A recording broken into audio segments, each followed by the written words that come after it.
Recently, I found a bowling technique in Wii Sports Resort that's so consistent by design, I think it'll be very easy to teach. I'm first going to show you the technique, how to do it, and then why it's so consistent. I'll also be drawing comparisons to the other technique I used in the original Wii Sports.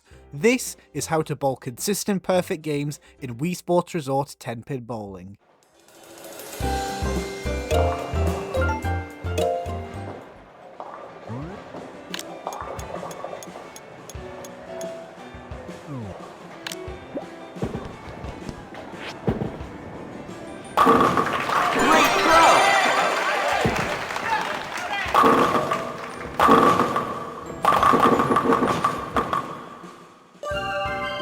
First, press A and angle to the right until you're roughly facing this arrow. You want to try and align the guideline to overlap the arrow. It doesn't need to be pixel perfect, but try to either focus on being ever so slightly to the right after you overlap the arrow. You can also use the middle of this dot below to help.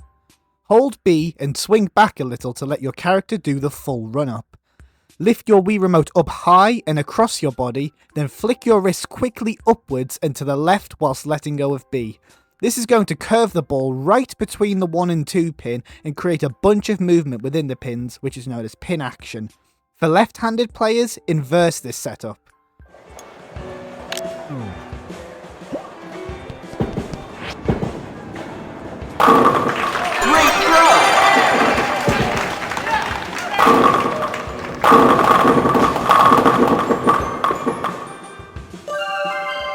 For automatic players, whilst the method still works to an extent, I'd recommend switching to manual and timing the B button release. You'll see why later.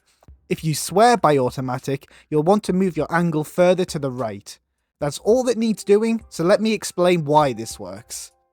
For a method to be consistent, we want to remove as many varying factors from the throw as possible.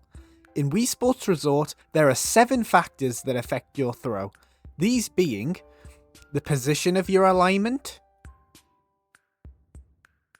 the angle of your alignment, the amount of run-up to the foul line, the height the ball is released at, the hand position the ball is released at, the speed the ball is released at, the rotation the ball is released at. If we were to do a moonball throw, that is, throwing the ball straight as high as possible down the lane, here's what we get. The position is not consistent. Whilst we try to put the positioning in the same spot every time, the strategy doesn't involve putting the ball on a precise pixel, so we'll give it half a point. The angle is consistent as we never change from the default angle of straight ahead, so that gets a tick. The amount of run-up to the foul line is not consistent. As we plan to throw the ball straight ahead, whether we throw the ball as early or late as possible should not matter. However, if we fail to throw the ball straight accidentally and get some spin, then that will affect the outcome of the throw, as an earlier run-up will cause the ball to have more contact with the lane, giving it a higher chance of changing direction. The height is consistent as we plan to throw at the ball's highest point to minimise spin, so that gets a tick. The hand position is not consistent. This is a major difference between the original game and Wii Sports Resort. In the original, the hand position was tied to the run-up distance. The later the throw, the further away from your body the ball would be thrown. In Resort, these factors are independent, which can cause issues. The speed is not consistent. Similar to run-up, if the ball were perfectly straight, throwing the ball below the fastest possible speed would not make a big difference to the outcome of the throw. However, failing to throw the ball perfectly straight would cause the spin to have a greater impact at slower speeds. The rotation is not consistent. Similar to the position, we try to make the rotation 0, but this isn't consistent for every single throw we do by human nature, so this gets another half point. Adding this up, whilst this strategy works really well for the original Wii Sports, this gets a 3 out of 7 in terms of consistency for Resort, and 2 out of 7 for excluding small variances. So, how does the new method improve on this? The position is consistent. We never move from the starting position, so we're on the same pixel every time, so that's a tick. The angle is not consistent. Like positioning the straight throw, we try to get it to the same area every time, but we don't need it on an exact pixel, so that's half a point. The amount of run up is consistent. We always run right up to the foul line until the Mii stops moving, so that's a tick. The height of the ball release is consistent. We always release at the highest point, just like the other method, so that's a tick. Keep in mind with automatic, we can't choose when to release the ball, so we can't release the ball at the highest point, which is why I suggest switching to manual mode. The hand position is consistent. By crossing our arm over ourselves, our hand ends up as close to the middle of our body as possible, removing the variance, so that's a tick. The speed is consistent. By doing a flick with the wrist, we're ensuring the maximum possible speed of the throw, so that's a tick. The rotation is consistent. Also by the flick to the left, we're ensuring the ball creates as much spin and generates as big of a hook as possible, so that's a tick. Adding that up, we get 6.5 out of 7 for this method, or 6 out of 7 excluding small variances. I hope this analysis will help if you have any problems with the method. This method also works perfectly with Wii Sports Club, right down to the alignment, which is a great benefit. Getting 8 or 9 pin can still happen, but the extra pin action helps mitigate the risk a bit further. If you're struggling with the consistency, you can check up on these 7 properties and amend them to suit your throw. Thank you so much for watching. Leave a like if this helped you out, and I'll leave you with a face-cam perfect game.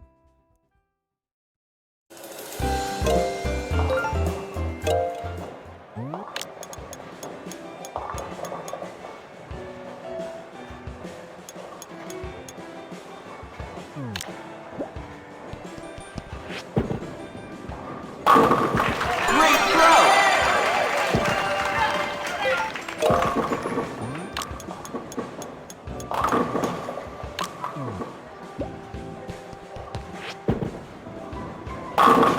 Two for two!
Keep it up!